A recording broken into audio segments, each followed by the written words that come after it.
যোৱা 2 অক্টোবৰত ঢিংবুৰী চাপৰি গাঁও পঞ্চায়তত অনুষ্ঠিত হোৱা গান্ধী জয়ন্তী অনুষ্ঠানত অসমৰ মুখ্যমন্ত্ৰী হিমন্ত বিশ্ব শৰ্মাক অশ্লীল ভাষাৰে গালি দিয়া বুলি যি অভিযোগ উঠিছে সেয়া সম্পূৰ্ণ ভিত্তিহীন মনে সজা আৰু সামাজিকভাৱে হেয় প্ৰতিপন্ন কৰাৰ এটি মহলে ষড়যন্ত্ৰ বুলি উল্লেখ কৰিছে ঢিংবুৰী চাপৰি গাঁওৰক্ষী বাহিনীৰ সদস্যৰ লগতে স্থানীয় ৰাইজে।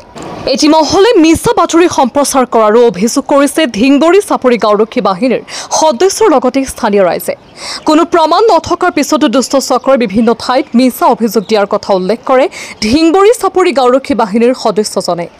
লগতে গাঁওৰক্ষী বাহিনীৰ সদস্যজনে কয় অসমৰ মুখ্যমন্ত্ৰী হিমন্ত বিশ্ব শৰ্মা অপমানিত হ'ব পৰা কোনো কথা কোৱা নাছিল কোনেও।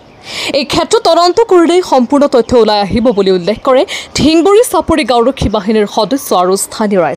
মোৰ সাংবাদিক বন্ধুসকলক অভিনন্দন জনাইছোঁ। তাৰপিছত মই কথাখিনি এনেকৈ দেখিছোঁ, মই সেইদিনা 2 তাৰিখে গান্ধী জয়ন্তী উপলক্ষে যিখন গাঁও সভা আহ্বান কৰা হৈছিল উক্ত গাঁও সভাত মই নিজেও উপস্থিত আছিলোঁ। কিন্তু মই মিটিং আৰম্ভণিৰ পৰা একেবাৰে শেষলৈকে আছিলোঁ। কিন্তু সেইখিনি সময়ত মিটিং চলি থকা সময়ত মুখ্যমন্ত্ৰীক অপমান কৰি কোনো মানুহে কথা কোৱা মই দেখা নাই বা পৰিলক্ষিত হোৱা নাই। আৰু মুখ্যমন্ত্ৰী কেৱল যে এটা চামৰ মুখ্যমন্ত্ৰী তেনেকুৱা নহয়, মুখ্যমন্ত্ৰী আমাৰ গোটেই অসমৰ ৰাইজৰ মুখ্যমন্ত্ৰী। গতিকে তেখেতক যদি কোনোবা অপমান কৰি মিটিঙত কথা কয় তেনেহ'লে সেইটোৰ প্ৰতিবাদটো আমিও কৰিম, যিহেতু মুখ্যমন্ত্ৰী আমাৰো হয়। গতিকে আমাৰ আগত যে কোনোবাই মুখ্যমন্ত্ৰী কেনেকৈ অপমান কৰি কথা ক'ব তাৰ প্ৰতিবাদ আমি নিজেই জনালোহেঁতেন তাত থকা সময়ত। কিন্তু আচলতে তেনেকুৱা কোনো কথা হোৱা নাই। আৰু মোৰ লগতে আৰু মানুহ আছিলে, কিন্তু সিহঁতো আছিল, সিহঁতেও তেনেকুৱা কোনো কথা কোৱা আমি পৰিলক্ষিত হোৱা নাই বা দেখা নাই। কিন্তু এইখিনি কথা যিখিনি কথা সিহঁতে কৈছে এইখিনি সম্পূৰ্ণ মিছা কথা।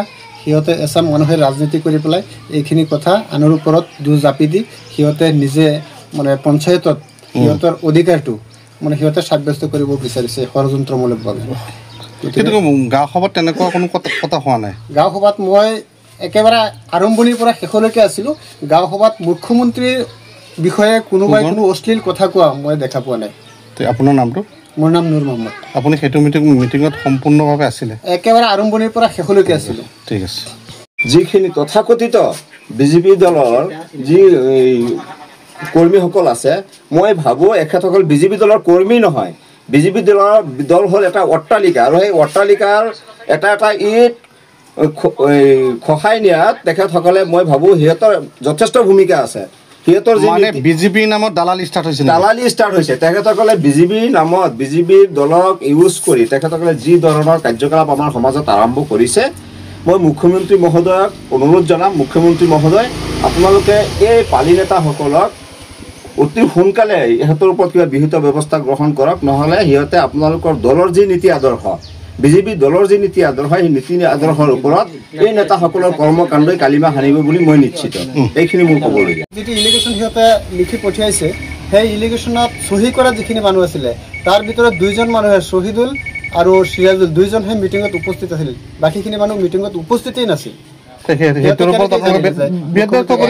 দেখি আছে আপোনালোকে বাদ্যজন ইছাক বুলি কয়, তাত প্ৰেজেণ্টেই নাছিল। জাকিৰ হুছেইন বুলি ল'ৰা এজন আছে, আৰু আমিৰ হামজা বুলি এজন আছে, আৰু সেই অফিচাৰজনৰ নাম মই নাজানো। উপস্থিত নাছিল। বিহিত ব্যৱস্থা ল'ব লাগে ৰাজ্যৰ তৰফৰ পৰা ন? কৈ আছে যে বোলে আমি মুখ্যমন্ত্ৰী মহোদয়ক অনুৰোধ জনাই আছো যাতে ইয়াৰ বিহিত ব্যৱস্থা লয়, এইখিনি মানুহে যাতে সমাজত কালিমা হাঁহিব নোৱাৰে, আৰু বিজেপি দলৰ যাতে ধৰণৰ বেলেগ ৰং হানিব, বিজেপি দলৰ যাতে সিহঁতে সেৱা প্ৰতিপন্ন কৰিব নোৱাৰে, তাৰ কাৰণে মুখ্যমন্ত্ৰীয়ে চোকা দৃষ্টি যাতে ৰাখে, তাৰ কাৰণে অনুৰোধ জনাইছো।